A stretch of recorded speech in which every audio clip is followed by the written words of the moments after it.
Hai teman-teman, kembali lagi bersama saya Javanis Karolsati. Di sini saya akan menjelaskan mengenai modul 12.6.1 paket tracker, yaitu Troubleshooting Challenge, Document the Network. Di sini ada tujuannya yaitu di lab ini kita akan mendokumentasikan jaringan yang tidak kita kenal. 1. Uji konektivitas jaringan. Yang kedua, kompilasi informasi pengalamatan host. Yang ketiga, mengakses perangkat gateway default dari jarak jauh. Yang keempat, mendokumentasikan konfigurasi perangkat gateway default. Yang kelima, temukan perangkat di jaringan. Yang keenam, gambarkan topologi jaringan.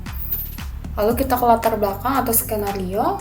Kita telah dipekerjakan untuk mengambil alih administrasi jaringan perusahaan karena administrator jaringan sebelumnya telah keluar dari perusahaan.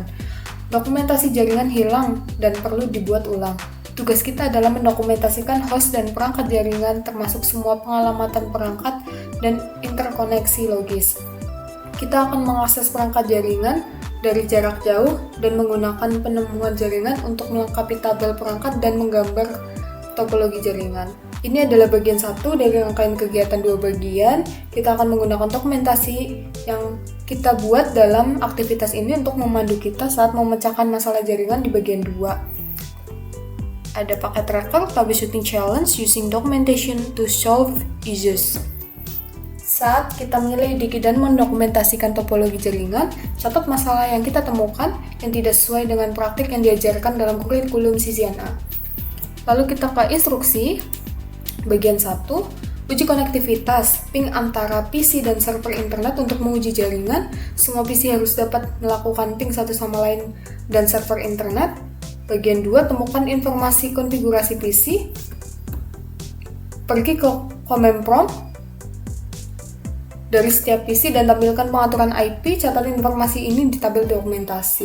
Bagian 3, temukan informasi tentang perangkat gateway default, sambungkan ke setiap perangkat gateway default menggunakan protokol TANA dan catat informasi tentang interface yang digunakan dalam tabel. Kata sandi VTY adalah cheat dan kata sandi privilege ESEC adalah kelas. Bagian ini, kita ke bagian 4, merekonstruksi topologi jaringan. Di bagian aktivitas ini, kita akan melanjutkan mencatat informasi tentang perangkat di jaringan di tabel pengalamatan. Selain itu, kita akan mulai membuat diagram topologi jaringan berdasarkan apa yang dapat kita temukan tentang interkoneksi perangkat. Di sini ada langkah 1. Akses tabel perutan di setiap perangkat gateway. Gunakan tabel perutan di setiap rute untuk mempelajari lebih lanjut tentang jaringan, catat temuan kita. Langkah 2, temukan perangkat non-gateway, gunakan protokol penemuan jaringan untuk mendokumentasikan perangkat tetangga. Catat temuan kita di tabel pengalamatan. Pada titik ini, kita juga harus dapat memulai mendokumentasikan interkoneksi perangkat. Lalu ada bagian 5, menjelajahi lebih lanjut konfigurasi perangkat dan interkoneksi. Langkah 1, akses konfigurasi perangkat, sambung ke perangkat lain di jaringan, kumpulkan informasi tentang konfigurasi perangkat. Langkah 2, lihat informasi tetangga, gunakan protokol penemuan untuk meningkatkan pengetahuan kita tentang perangkat jaringan dan topologi. Langkah 3, menampilkan informasi konfigurasi untuk perangkat lain di jaringan, catat temuan kita di tabel perangkat. Sekarang kita harus tahu tentang semua perangkat dan konfigurasi yang termuka di jaringan. Semua baris tabel harus berisi informasi perangkat. Gunakan informasi Anda untuk merekonstruksi sebanyak mungkin topologi jaringan. Di sini ada reflection. Kita mungkin telah memperhatikan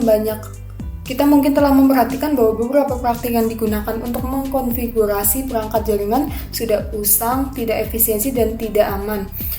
Buat daftar sebanyak mungkin rekomendasi yang Anda miliki tentang bagaimana perangkat harus dikonfigurasi ulang untuk mengikuti praktik yang telah kita pelajari dari kurikulum CCNA. Ini adalah informasi mengenai topologi baru yang telah saya susun. Lalu ini adalah daftar rekomendasi yang telah saya buat tentang bagaimana perangkat harus dikonfigurasi ulang. Ada beberapa masalah. 1. Semua perangkat menggunakan kata sandi sederhana dan terkenal yang sama.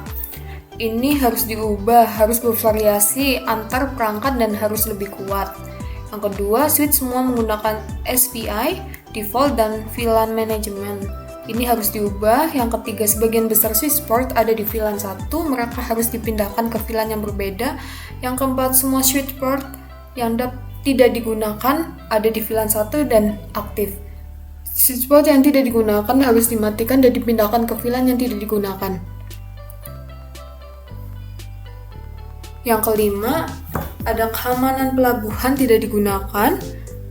Yang keenam, OSPF aktif pada antarmuka LAN, antarmuka pasif akan mengurangi lalu lintas jaringan yang tidak perlu. Yang ketujuh, negosiasi DTP aktif pada port trunk. Ini adalah risiko keamanan. Yang ke-8, SSH tidak digunakan dalam jaringan. Yang ke-9, akses manajemen ke semua perangkat tidak dibatasi menggunakan ACL atau AAA.